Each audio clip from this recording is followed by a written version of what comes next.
Happy New Year, everyone. Welcome to your January 2024 Astrological forecast. And you know, I'm doing all signs for this month, a monthly report, and I will always do all signs for the weekly forecast. But in the future, I may only do monthly forecasts for certain signs, because these signs, it's like not just my channel, but kind of across the board. There seems to be certain zodiac signs that are just not interested in astrology or even tarot. Okay, so there you'll notice that some tarot readers even only do certain signs, and that's why, you know, if the sign isn't interested, then it's just really not worth putting up a video for them. So like I said, in the future I will probably only do certain signs for monthly, but I will always do all zodiac signs for the weekly and other things also. But anyway, so this month, the month starts off with, on the 1st, Mercury goes direct in Sagittarius. Finally! Yes! Mercury direct. Okay, so that is something to look forward to, especially having a retrograde period during busy holidays and trying to travel and all that stuff.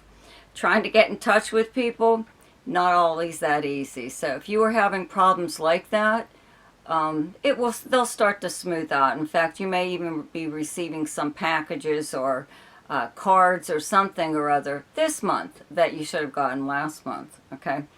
On the 4th, Mars leaves Sagittarius and moves into Capricorn. On the 11th, there's a new moon in Capricorn. On the 13th, Mercury moves into Capricorn again. On the 20th, the Sun moves into Aquarius, and on the very same day, Pluto moves into Aquarius again. I will be doing a video on Pluto in all the signs. Pluto in Aquarius for all the zodiac signs, okay? On the 23rd, Venus moves into Capricorn. Up until that point, it is still in Sagittarius, moved there at the very end of December, on the 29th. And then on the 25th, there's a full moon in Leo. And on the 27th, Uranus turns direct. So, thank you so much for your support, your continued support. Thank you, subscribers, and thank you so much for checking on me. I really appreciate it. If you're new to my channel, please subscribe, okay, and click on the notification bell, and you'll be notified each time I upload something. And also check out the links below in the description box. One is to my website, and there is another one called Ask Me a Question, which is for those of you who only want to know maybe one or two things about your chart. Okay, so now for your forecast. Happy New Year, Aquarius. Okay, so the month starts off with Mercury direct in your, let's see here, 11th house. Okay, in Sagittarius, that's what the sign that you have on the 11th house. Mars is here up until the 4th.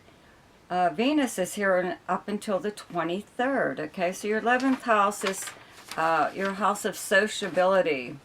Okay, this is, you know, planets are here the same time each year, especially the sun. So your social life really starts to pick up towards the end of like November, when the sun moves into Sagittarius, and then all of these other planets in December. So if it seems like you've had an awful lot of contact with people, that's why. But it usually happens again, like I said, the same time every year, especially with the sun, right?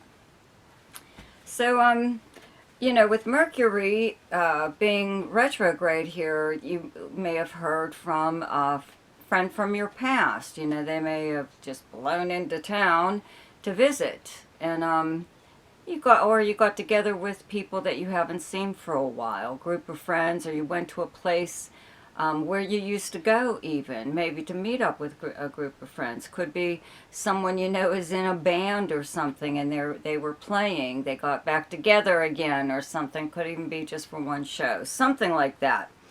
But it, you know, Venus is here. Venus just moved into Sagittarius at the end of December, and it's here up until the 23rd. okay? Then it'll move into Capricorn.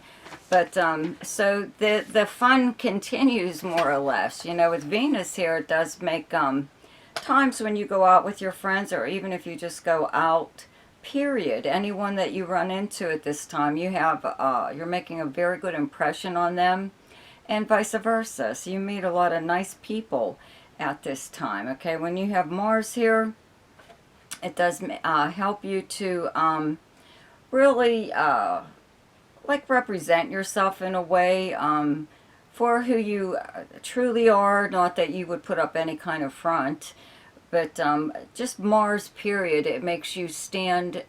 Mars is for the self. It's the me planet, but it does make you have a sense of self. So that's kind of like how you are representing yourself or appearing to other people when you first meet them. Okay, this could even be just like even on social media. You don't have to go out physically to socialize with people. Okay, but I just want to mention, having Venus here, you know, people may ask you out a little bit more to do whatever. You could even, 11th house is the house of groups or organizations that you belong to, so you could be asked to join some kind of group, even if it is just on social media. This is also the house of dreams, hopes, and wishes. Okay, so you could be pursuing some kind of goal here, and it looks like at least one person in your life is like on board. They could just be supporting you or even helping you to get there.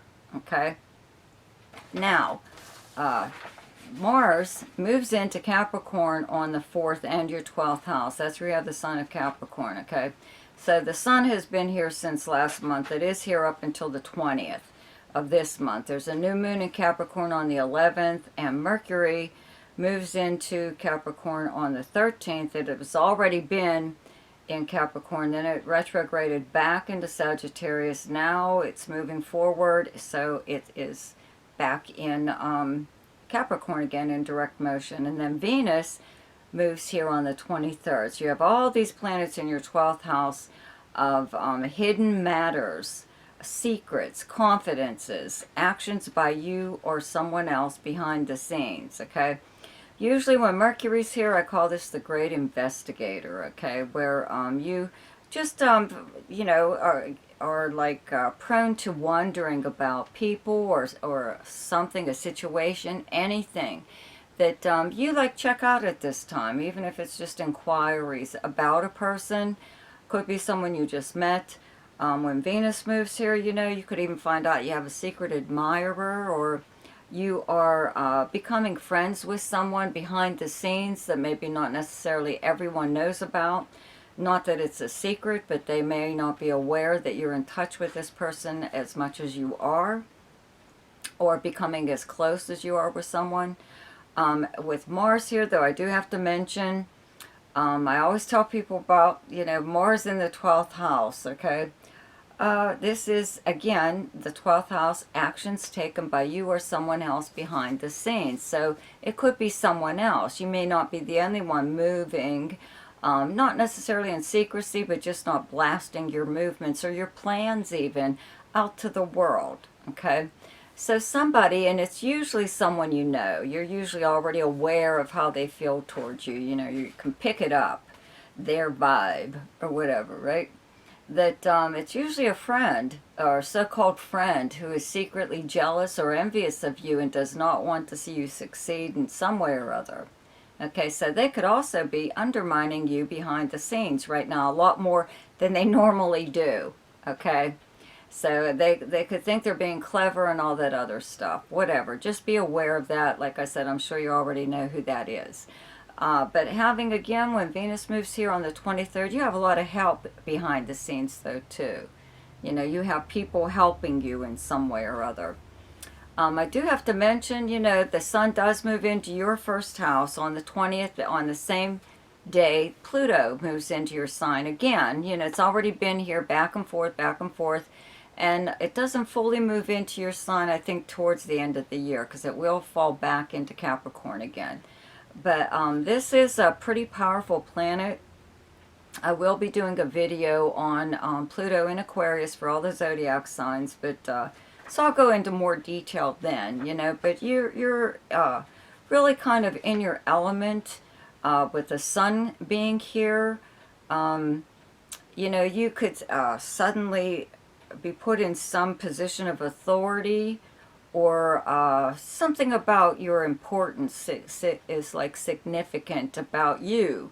You, period. You play some kind of important role in something or other that's coming up. You know, could it be with your family or a friend, or, you know, something that someone may be asking you to do. Okay. There is a full moon on the 25th in Leo. Leo is your opposite sign, okay? You have Leo on your 7th house. It's directly across from your 1st house. Okay, so full moon in this area, your 7th house is relationships, close relationships and partnerships, arrangements and agreements. So in one of these areas of your life, it's also the house of open enemies, okay? And competition, right? But this could be like a relationship with a friend, lover, or a business partner, okay, or someone that you do business with. So full moon is there to clear the air, okay? If you need to make changes within any of these relationships, this would be the time to do it, okay? In fact, at this time, you're just, you know, kind of tired of either dealing with whatever, you bring it out into the open and you speak your mind. Okay, that's what a full moon's for, is to get rid of a problem so you don't have to deal with it again. On the 27th, okay, Uranus in Taurus in your 4th house turns direct. Okay, it will take a while to kick in there, so it's really not going to affect you all that much right away, but your 4th house is your house of your home and family and your personal life. So there could be something going on within your home that was kind of like, I want to say backwards. I don't know. If you were having problems with electronics or something or other within your home, you know, it should either be cleared up or, you know, whatever. I'll get into it in more detail next month. Okay, 'cause it really isn't going to affect you all that much right now. Okay, so the best time, okay, to do something each month is when the moon is in Aquarius, and that's the 12th and 13th, when it's in your own sign. Okay, the best time to lay low is when the moon is in your opposite sign, and your opposite sign is Leo, and those dates are the 25th, 26th, and 27th. The best time for romance, recreation, creativity, fun, gambling, or speculation, and anything to do with children is the 7th, 8th, 9th, 20th, 21st, and 22nd. The best time for money is the 14th, 15th, 27th, 28th, and 29th. The best time for your career is the 5th, 6th, and 7th. And the best time for communication and travel is the 3rd, 4th, 5th, 16th, 17th, 30th, and 31st. So Happy New Year to you, Aquarius. I hope you have a wonderful year ahead. Don't forget to check out my weekly forecast. See you then. Goodbye.